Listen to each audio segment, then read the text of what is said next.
So I know today's video is a little different from my usual music video. It's just I wanted to share my DS and 3DS collection today because the DS is something I've been spending a lot of time with lately, just catching up on a backlog of games that I just never thought I'd get to, but this quarantine has kind of helped with that. As scary as everything going on is, I kind of just wanted to talk about just some things I actually genuinely enjoy and just share some memories about my DS and 3DS collection and kind of just share with you the collection itself because I kind of have a lot here. It's not as much as some other game collectors, but I do think it's like a lot more than other people tend to have on their DS collection. And for me personally, it's the system I've spent the most time on, whether it was like as a kid or just growing up.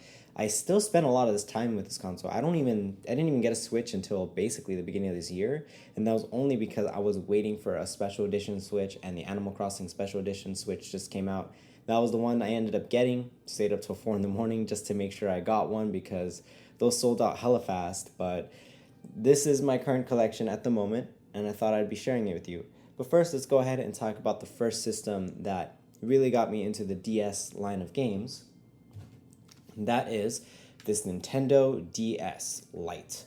Now, it wasn't this particular Nintendo DS Lite, but it was a white Nintendo DS Lite, which is lost to time as a child. I ended up getting this one as a replacement, and it's been with me ever since. And to be honest, it's in pretty good condition. If you guys don't know, there's a lot of DS Lites that have broken hinges around this area, and I don't know if it was because the hinges were weak or if it was just some kind of defect error.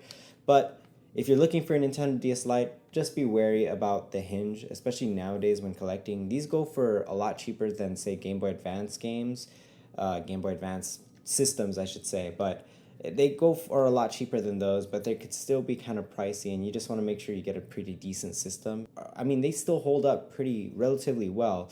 And if you guys love your Game Boy Advance games, you can also play that on this particular system. Overall, though, Nintendo DS Lite is something I've spent a lot of time with. It was a big upgrade for me at the time because I was upgrading from a Game Boy Advance SP. And it wasn't the AGS 101 model, it was the one right before that had more of the front lit display instead of the backlit display. So it had a brighter screen than the original Game Boy Advance, but it wasn't necessarily the best quality. This felt like a big jump in quality compared to that particular screen. So not only did I get a better Game Boy Advance in some ways, but I got a really cool little system here that introduced me to a lot of games that I actually consider some of my favorite games to this day. So let's not talk about the DS Lite for too long because there's a bunch of videos already talking about it. Let's go ahead and get to the collection of games right over here. And we kind of have a lot to talk about, so I'm not going to spend too much time on each particular title. However, I do want to mention that I did spend a lot of time with some Pokemon titles, so you're going to see a lot of those in here. But I have a lot of other titles in here that I think would be really cool to share with you guys. So one big thing about the Nintendo DS is that it has a lot of great titles that are insanely expensive now. These titles are no exception. Pokemon Heart Gold and Soul Silver. This is Soul Silver, this is Heart Gold. But Heart Gold and Soul Silver are some of the most expensive Nintendo DS games you can get, and it's because people consider these to be the best Pokemon games ever made. And you know what? I can't blame them. They are among my favorites. I would consider this probably my second favorite Pokemon titles, I guess, because they're technically the same game.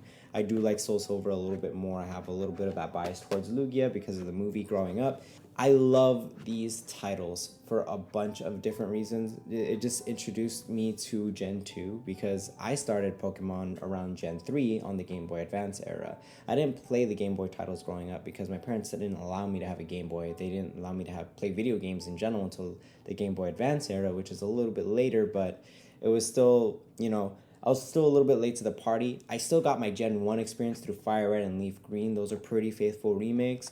But this was my first time experiencing Gen 2, and I have to say, I can see why people love this generation of Pokemon games. There's a lot to do in these games. The story's pretty good too. I like them a lot. The only thing I could say is that it has that Gen 4 problem of being a bit slow during battles. So some things might feel slower than, say, previous or future titles in terms of just like getting around the UI and all that stuff. But other than that, in terms of content, still my favorite Pokemon games. Well, at least one of. I'll probably talk about my favorite some other time. Now, speaking of Pokemon Gen 4, my first title into Gen 4 was Pokemon Pearl, which I completed and then stopped playing because I felt like it was just dragging a lot as a child, I guess. I didn't have the patience for it. Then I went on to Pokemon Platinum and I felt like I fixed a lot of the problems and I was actually really into this title. I have about 200 hours into my save file. They stopped selling it now, so now Pokemon Platinum goes for a pretty penny. But this is actually one of my, I guess, fourth favorite Pokemon game, just because of not just the content that was in it, but I actually had a lot of memories with the Wi-Fi connection. The Nintendo DS was the first portable system by Nintendo that introduced Wi-Fi.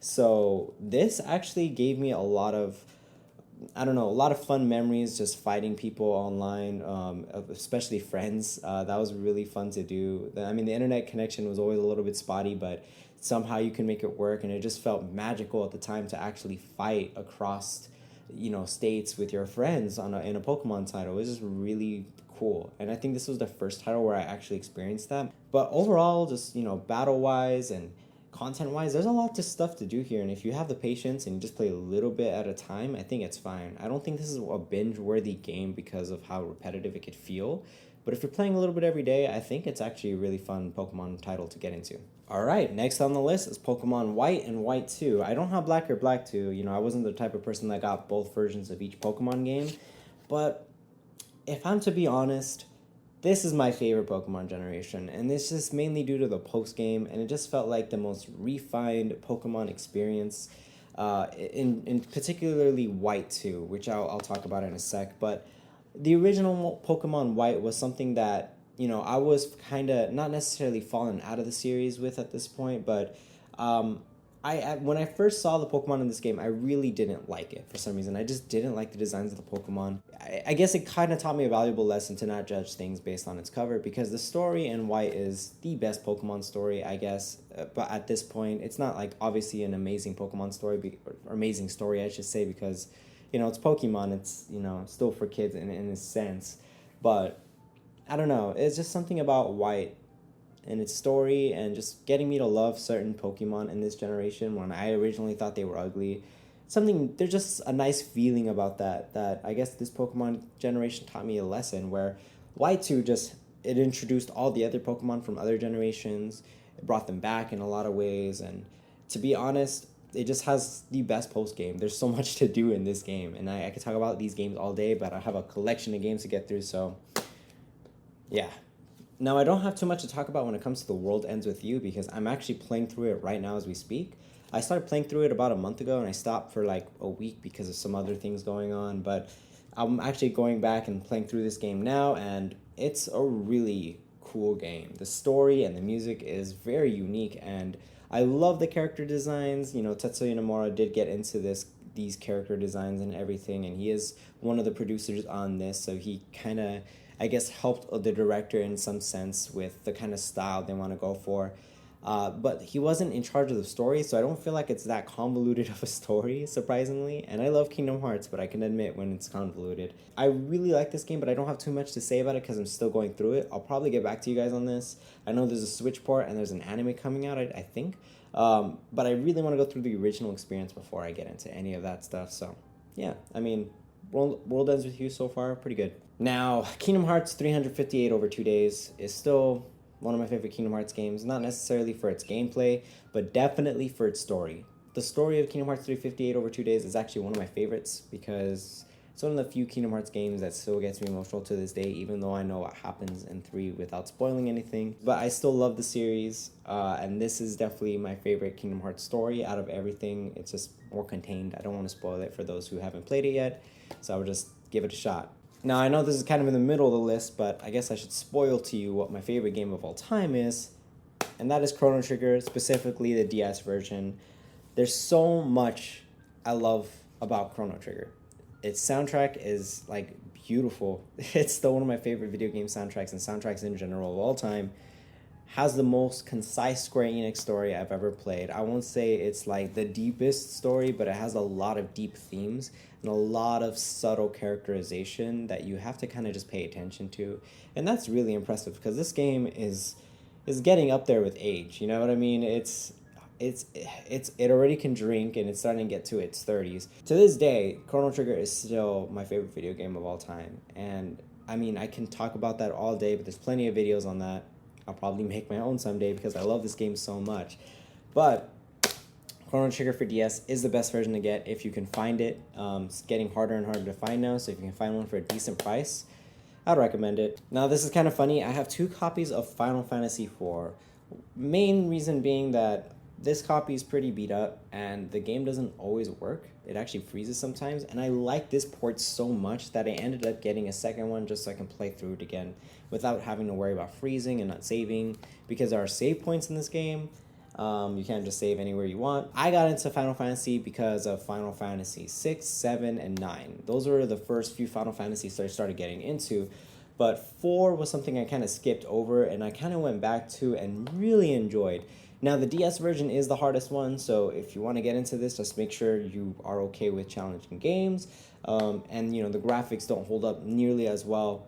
But I still think the DS version is the best version just for portability-wise. They did remake this for Steam, so if getting it on Steam is more convenient for you and you just want to play through it, that's a great way to play through it. And there is an easy difficulty, which is kind of just the normal difficulty, because this is actually harder than the original SNES version, surprisingly. So if you want a challenging RPG with a pretty good story and some fantastic music, this is the one to get. Just don't get 2 copies like me. Now I'm going to be talking about these 2 games together because they're kind of sequels to each other. These are sequels to my favorite Zelda game, Wind Waker, and it's Phantom Hourglass and Spirit Tracks. Now, I haven't finished these games. I got to put that up front. I still probably should go back and finish them.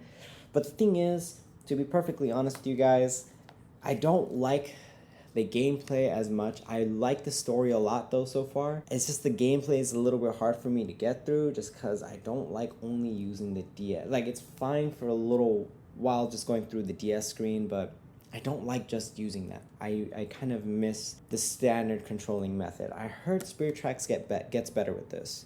That even though you're still using the screen, you don't, the movement is more fluid, and they say that the story and the exploration is a lot easier to get through. But I would just feel kind of guilty if I went through that without going through Phantom Hourglass, because I feel like they're two, they're sequels to each other. So I feel like it only makes sense to play Phantom Hourglass first, and I'll probably just force myself at some point to get through it because I love the Zelda franchise. But I don't have too much to say right now about these games. I wish I did, but I like the music and the story. It's just it's hard for me to get through the gameplay sometimes. So, but I'm glad I have these because they're really hard to find. They're getting more expensive as time goes on.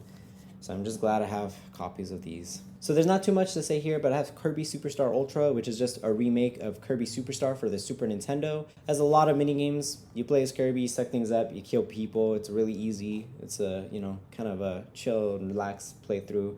Music is great. I don't really have too much to say about this though, because it's a Kirby game and it's an SNES Kirby game. So it's like, what you're getting into. It's a fun, easy adventure. I don't know. It's Kirby Superstar Ultra. It's on the DS. Has a few extra games you can play as Meta Knight. I don't know. I don't really have too much to say about this. I like it a lot though, but yeah, I don't know. This was a birthday gift from my aunt. It's the Scribblenauts collection, which is Scribblenauts and Super Scribblenauts. I don't have much to say about this because this game is definitely for kids. I have this in my collection out of courtesy for my aunt who gave this to me. I'm trying to be very, nice about that because, it's a cute game. You figure out puzzles with words and stuff, but, I have other games that I'd rather play right now, so this one doesn't really grab me. So now we're going to be going through a few Sonic games, so forgive me for that. But this one is Sonic Colors. If you guys don't know, this is the DS version of Sonic Colors. It was a companion piece with a Nintendo Wii version. And, I like this version a lot. I actually consider this Sonic Rush 3 just because it has the same gameplay as Sonic Rush. And in a lot, I think the only thing that's really similar to Sonic Colors in this particular version is the story. And even then, the story takes a lot of liberties in this one, introducing like Blaze and Shadow and I think Cream at some point and Silver for some reason, and Blaze the Cat. I mean, Blaze the Cat makes sense, but you really don't even play as Blaze in this particular version. So, maybe you wouldn't consider it a Sonic Rush title, but it has the same gameplay and it works really well. It's actually a really fun version. And I feel like Dimps in this particular version did a lot of things to fix kind of my problems with Sonic Rush, which is mainly the level design. There's a lot of pits in that one that you could just fall into for no particular reason. I think it's just something that they thought would be, that would make things more challenging, but it just made things more irritating. They don't have that as much here, and even if they do, you can save yourself with some wisp powers. But, you know, it's Sonic Colors. There's not much to say about it, to be perfectly honest. It's a Sonic game. You jump and you kill things. You beat Eggman, Supersonic, boom. I don't even know if you can go Supersonic in this one. I actually don't think you can. So, yeah, I mean, it's fun. Now, if you never got a chance to experience Sonic the Hedgehog 3 or Sonic 3 and Knuckles and Sonic and Knuckles, I mean, Jesus Christ, these fucking names. But this is probably the best way you can go through it nowadays. It's the Sonic Classic Collection for the Nintendo DS. Fun fact about this version, if you play this on the 3DS, it actually runs a little bit better, which is funny because I guess it just utilizes the extra horsepower. But yeah, this is Sonic 1, 2, 3, and Knuckles on the Nintendo DS. There's not much to say there. Sonic 1 and 2 I feel like have better ports on PC and surprisingly iOS. So if you wanted to play those games, I would recommend those versions over this. It's not a bad version, it's just, you know, it's not the best version either. But if you've never played Sonic 3 and Knuckles, this is the best way to play it just because it runs smoothly on this, and it definitely has the full experience, where if you want to just play Sonic and 3 or Sonic and Knuckles, or together Sonic 3 and Knuckles has all three of those. I don't know why you'd want to play just Sonic 3 and Sonic and Knuckles separately, but this is a really good version to play. There's not much to say about it though, because it's just classic Sonic games in one package. It's a really good buy. Moving on to the next game, we have Sonic Rush, the original Sonic Rush. Now, unfortunately, I'll say this up front, I don't have Sonic Rush Adventure. I did at some point, and I actually 100%ed that game as a kid. Don't have it now, though. I don't know where it went. It probably got lost in the shuffle when moving and everything, but I still have the original Sonic Rush. And I was kind of going through this until I finished Sonic Stories, and I felt like I was done, I guess, because I already experienced the story and everything, and I just wanted to go through the levels.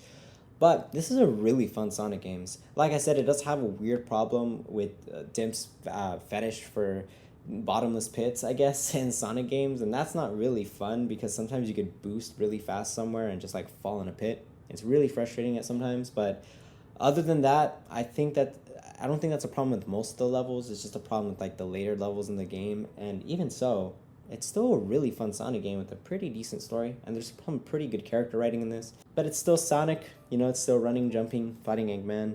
Now, the last few games on my DS collection, I'm not gonna lie, are pretty bad.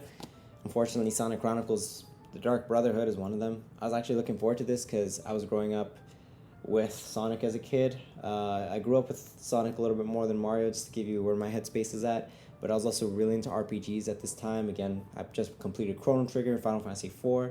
This was a Sonic RPG in the style of like they were trying to go for a Mario and Luigi type feel where you actually interact with the actions that you're doing with your character, and just didn't work out well. I'm not gonna lie, even the soundtrack is bad, and that's a crime for a Sonic game.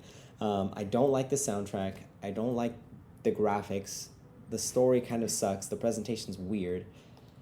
This is not a fun game to go through, I'm not gonna lie. To be honest, I lost it, and I don't care. I don't have the original cartridge anymore. I just have the box. So I guess you can't really count this as part of my collection, but I don't know why I even keep this box around. They were trying to go for a sequel, and it just never happened. I don't know. This is not a good Sonic game. Not a good game in general. And Dragon Ball Z Harukan Naru Dens, I don't know. But Dragon Ball Z something card game. It's fun, I guess, kind of, if you're into card games. The only thing I don't like about this particular game is that it's very random. A lot of the draws are random in terms of what you can do. So in a way, it feels like it's trying to go for that Yu-Gi-Oh feel, but also an RPG type of feel. And I don't really feel like it accomplishes either very well. It feels like a weird hybrid.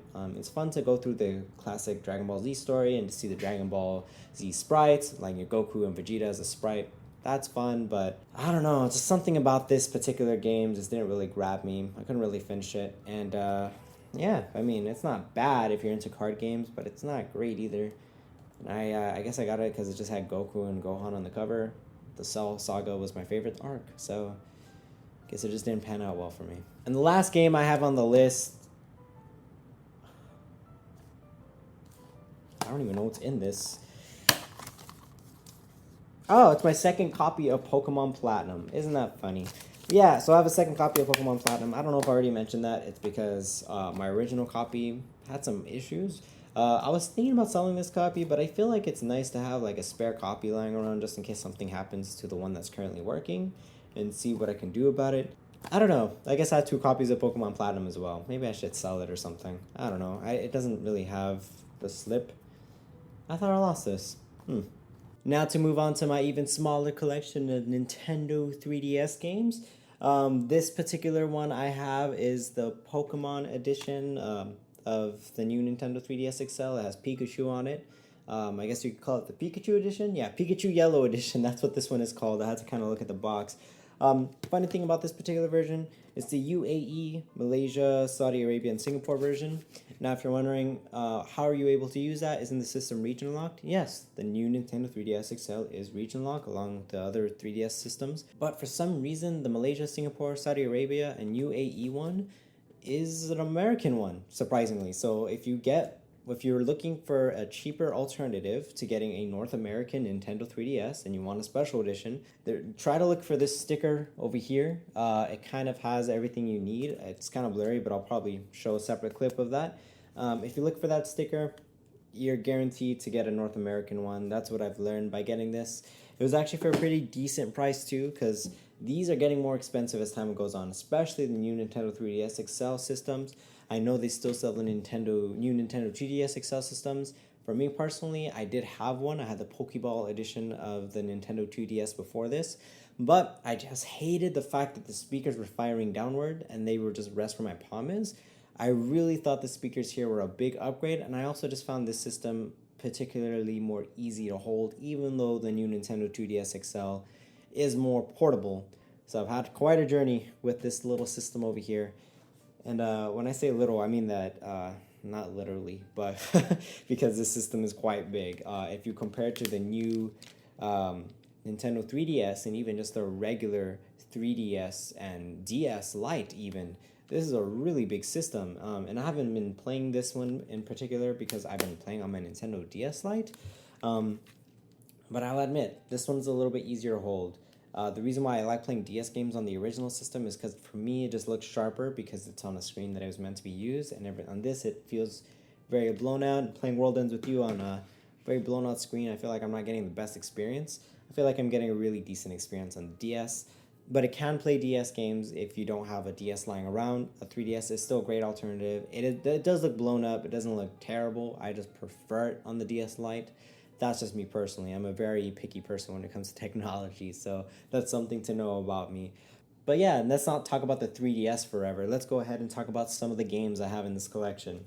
And the first one in this collection is Ultra Sun, Ultra Moon. I haven't really played this one, and this is the only other Pokemon game I got like both versions of. Other one being Heart Gold and Soul Silver, which you saw. But Ultra Sun, Ultra Moon is a game that I haven't gone through at all because I didn't really have the best experience with Pokemon Sun and Moon, to be perfectly honest with you. I didn't think they were bad games, but I also didn't really thoroughly enjoy my time. There was a couple cool bosses with the Alola region. There's a couple cool aspects of it that I really enjoyed, but I don't know, just something about it didn't grab me as much as I wanted it to. And I guess that's something I can say about the latest generations of Pokemon games, particularly X and Y and Sun and Moon.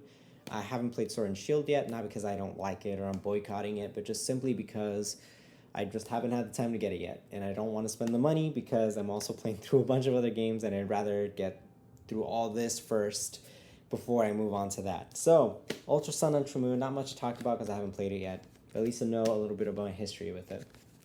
And I guess this is a bit of a spoiler, but I do have Sun and Moon in the little steel case. And I also have a separate copy of Sun for some reason. To be honest, I don't remember how I got this extra copy. It must have been a gift or something. But again, played through these games, not much to talk about. It's basically Ultra Sun, Ultra Moon with a slightly different post-game. And that's kind of about it. I mean, it's mostly the same game at the end of the day. Lusamine is a bit of a different character. That's the main villain, for those of you that don't know. I don't know, though. Again, Sun and Moon didn't really grab me, so not much to talk about. Now we can go ahead and get to one of my favorite remakes, Alpha Sapphire. Now this game is definitely easier than the original Gen 3 experience. But I still really like this game, and I think the main reason was because it had a really good post game. It actually tried to incorporate Emerald in a very unique way. With instead of having a version of Pokemon, they just kind of incorporated everything into these two separate titles, and I really like that about this version. And they didn't really force Mega Evolution as much as I thought.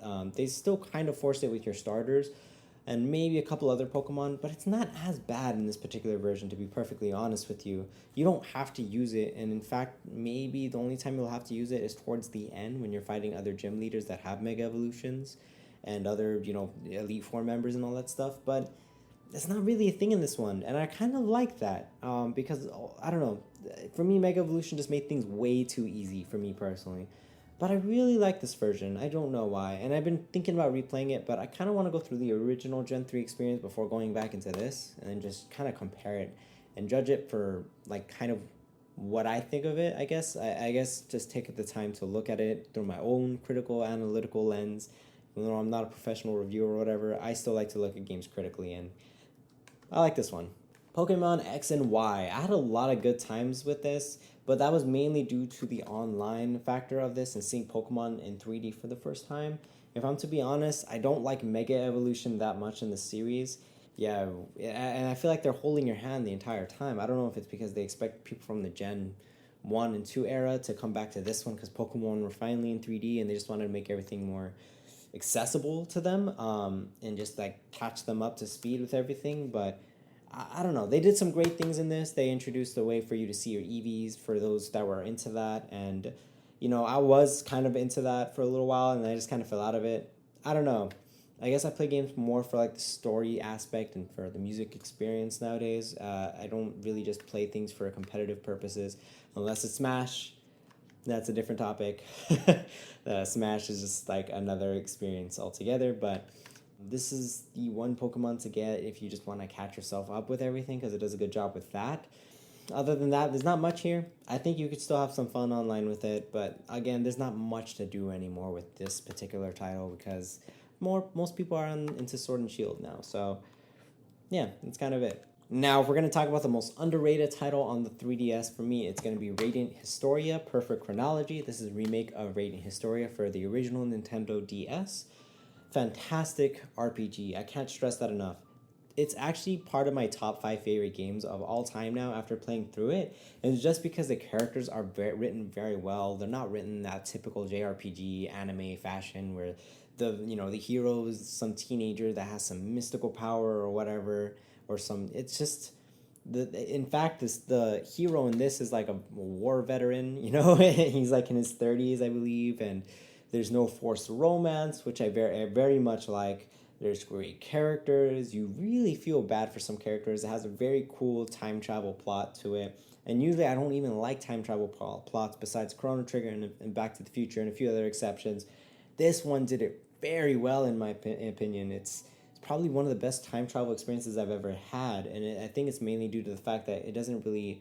When you travel to the past in this game, it doesn't really change the future or anything like that. It creates a different timeline, and you're traveling between two different timelines and fixing puzzles in one to fix something else in the other. It's very unique and very different, and I can honestly say I like all the characters in this, even the villain to some extent. They do a plot twist that's kind of similar to Final Fantasy 15's plot twist, but this game kind of came out first. Even though Final Fantasy 15 has been around for more than a decade, kind of technically, because it's in development for a long time, but that's another story for another day. But yeah, I really like Radiant Historia. It's one of my top 5 games of all time, up there with like Chrono Trigger, Wind Waker, and there's some other ones I got to think about. I just can't get off the top of my head, but if it's not in the top 5, it's definitely in the top 10. I would definitely recommend this game. A Link Between Worlds. Fun fact, I wasn't really into 2D Zelda games until I actually played this particular title. It had a really cool mechanic where you can kind of go through two different dimensions through some portals. But I really, really liked this game. This was the first video game I ever completed 100% without looking at a guide at all. I never looked at a guide to this game. The sound design is just that good. And when you're looking for things, most of the time it's like you're looking for like these little squid things. I forgot the exact, I think it was an Octorok, but regardless, you're looking for the little babies of this giant mother Octorok, and the sound design is so good in this that if you have headphones on, you can kind of pinpoint exactly where they are. The story is actually really cool too. There's no Ganondorf in the typical sense, and I don't know. I had a really great experience with this. The nice thing about this particular version is that, oh, I guess it's not in this one, but originally there was a cover. I think it's in the European one where if you take it out, you can flip it, and instead of this gold, it's like green, and it actually has like natural colors. It's not like that in this particular version. One thing I do have to mention is I have this digitally, so I never really touched this physical copy. It came with my new Nintendo, or not new Nintendo, but just the Nintendo 3DS XL, the Link Between Worlds edition. I just transferred the data between the two consoles and everything, but I love this game. Great soundtrack as well. Now I'm going to hold these two up together because they're both remakes of a similar era. It's Ocarina of Time and Majora's Mask. These particular versions are getting harder to find now. I don't know why that is. Maybe because the 3DS just stopped production on some games, but Ocarina of Time 3D and Majora's Mask 3D are fantastic remakes of the original. I know some people have some issues with Majora's Mask 3D and some of the changes they made from the original game. I actually still liked it regardless. Besides the swimming mechanics, everything else was I didn't mind too much on the changes, especially because I was playing on a more handheld console, so it was like if I needed to put it away right away, I could just close it, or I could just save right away if I didn't want to lose battery life. I didn't necessarily have to like, oh wait, I haven't completed the third day of this cycle and now I have to start my progress all over. I didn't feel like that. Like with the original Majora's Mask, you have to sit down and take your time with. Ocarina of Time is a very faithful remake of the original Ocarina of Time. There's not much to say. These graphics are stellar. The 3D actually works fantastic with these. So it was one of the reasons why I kind of missed having a new Nintendo 3DS when I had the 2DS for a little while, because I wanted to experience the 3D at some points. And these are really fantastic remakes. If you can get your hands on these, please get them, especially if you haven't played these before. These are classics.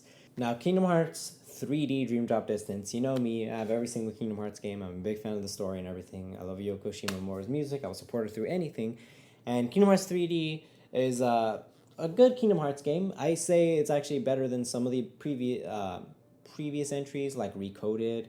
And in gameplay terms, it's better than 358. But in terms of story, this one kind of gets off the deep end. I felt like at this point of the Kingdom Hearts series, before this game came out, you can kind of connect everything together for some reason. I don't know why. It just felt like it was a lot less convoluted. And then this game introduced time travel, spoiler alert, and don't know how I feel about that. And then they introduced like dream worlds and waking worlds, and it's... I mean, I am into the lore, so I personally understand it. But, you know, to anybody just trying to explain this shit, I'm not going to lie to you.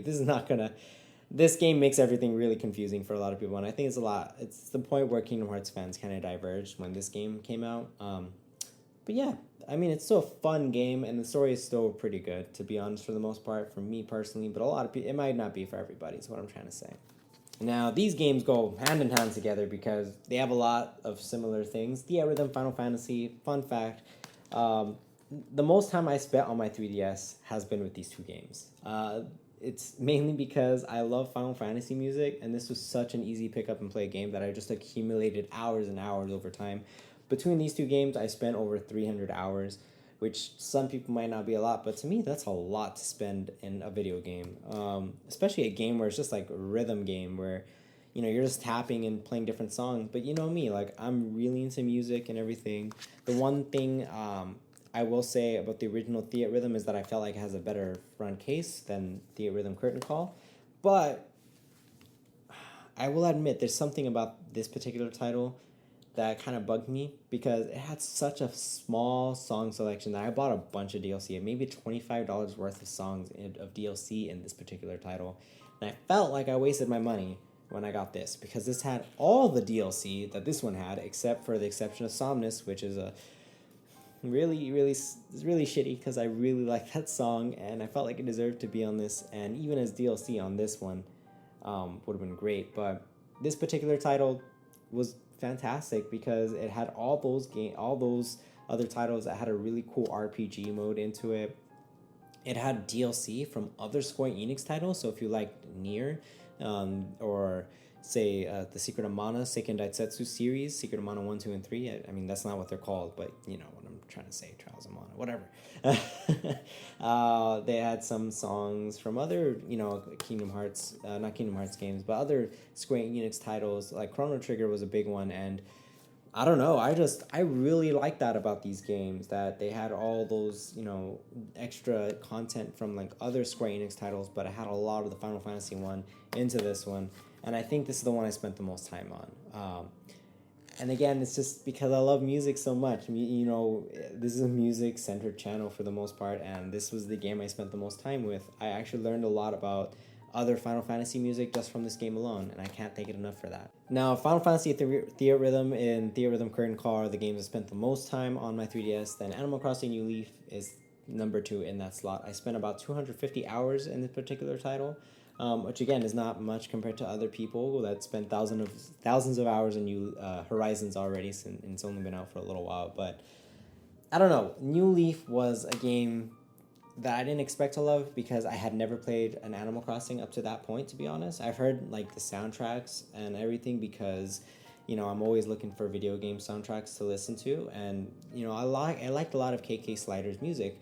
So I was like, okay, like maybe, he's gonna play a central character and this is gonna be a story-based RPG, or like that one Fantasy Life game that came out that I never got to play. But no, it's nothing like that. In fact, it's just a lot of, hey, they're just essentially building a town. It's essentially like kind of like a mobile game, but not necessarily, because you don't have to like buy things. You just buy this once and everything is available to you, just accumulated over a long period of time. And I have the most memories with this. To be honest with you, it was a nice, relaxing time with my 3DS. I can kind of go things at my leisure, talk to my villagers, and just do little things in my town. And it was easier for me to pick up than, say, New Horizons. Because it already had a lot of the aspects of New Horizons in this particular version. In fact, there's still some things in New Horizons that you can't do that's in New Leaf. I can't change it to the Night Owl mode, which I'm a night owl, so that kind of sucks. Everything closes early in New Horizons, where everything closes at like 2 a.m. in this. And there's a different mode where like there's actually more shops available too. Like all the shops are available. The shoe shop is available. Leaf's flower shop he has his own shop. Everyone has their own shop in this one. Shampoodle is someone I miss dearly, because I like getting my haircuts there. I don't know. It was just a fun experience on my 3DS, and I genuinely go back to this game. Graham left my town, unfortunately, but at least I still have Stitches. So going through the last few titles on this list, we got Fire Emblem Awakening, which is actually my first Fire Emblem game. I like this one a lot. It's a little bit anime at times, and I'm not saying that's a bad thing. I do like anime, but when I say that, I mean that in the sense that there's a lot of like weird anime aspects to this, where it has like a lot of the waifu stuff going on with this. But it's something I could look over because it is done well in this. There's actually some pretty good romance in this, especially if you learn to develop some characters and stuff. I do like this game overall. It's a very challenging game. You can turn permadeath on or off. I kept it on because I just felt like it was the way that it was intended to be played. But I really liked the story in this as well. The gameplay is something that's really unique as well, because it's just a tactical RPG on a grid system. And I don't know. I don't have too much to say about it because anything else is story-based that I like a lot about this game. So even actually, my major complaint is the story. The characters is what I love, but I recommend people playing this. The music is fantastic, by the way, though. So for the soundtrack alone, I think this is worth a playthrough. But that's just me personally. Not everyone considers soundtrack high up on their list on what's important to them in a game, but for me it is. This has great characters, great gameplay, and a great soundtrack. Story's a little weak, but it is a Fire Emblem game, so I wasn't expecting too much on the story front. Because I've always heard that the main appeal to Fire Emblem was the characters and the gameplay, essentially. Now, Sonic Lost World. Let's go to Yoshi's Island. New Yoshi's Island.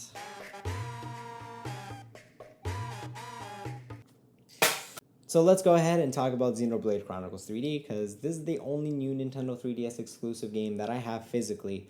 It's a good game from what I played. I really enjoy the story. It's very unique. The setting is great. The music is beautiful and fantastic. I just hate the battle system so much. The exploration is even really cool, but the battle system, I just can't get behind it. I'm so sorry. I really want to love this game, and I bought it, and I'm so tempted to get the one for Switch and just giving it another shot. But for some reason, I just can't get behind the MMO type of gameplay. The battle system is what really holds me back from enjoying this game.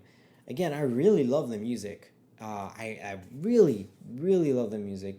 Yasunori Mitsuda, Yoko Shimomura, there's a few other composers as well, but those are the two main ones that I feel like did the best work on this soundtrack.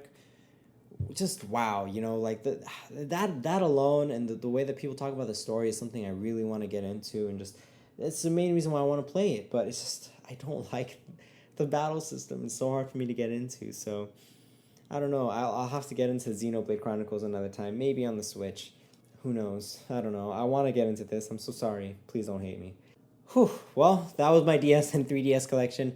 Thank you guys for sticking with me. I put a little bit more effort into this video than I thought I would, to be honest with you, because I guess I really wanted it to be good. I really am passionate about the DS and 3DS line. It introduced me to some of my favorite games, some of my favorite composers, and I don't know, it's just I have so many memories with it. It's the system I've been playing the most. So I don't know. I hope you guys get something out of this. Maybe you guys check out a game or two that I mentioned on this list, or maybe you find, you know, a new 3DS because of, you know, the kind of hack I told you about the different countries and everything, and the region locked. I hope you guys get something out of this. I just had fun talking about the 3DS and DS titles because they mean a lot to me. So that all being said, I'll see you until the next video. It's probably going to be music related, most likely. So I hope you guys look forward to that. Take care. Love you guys. Thank you.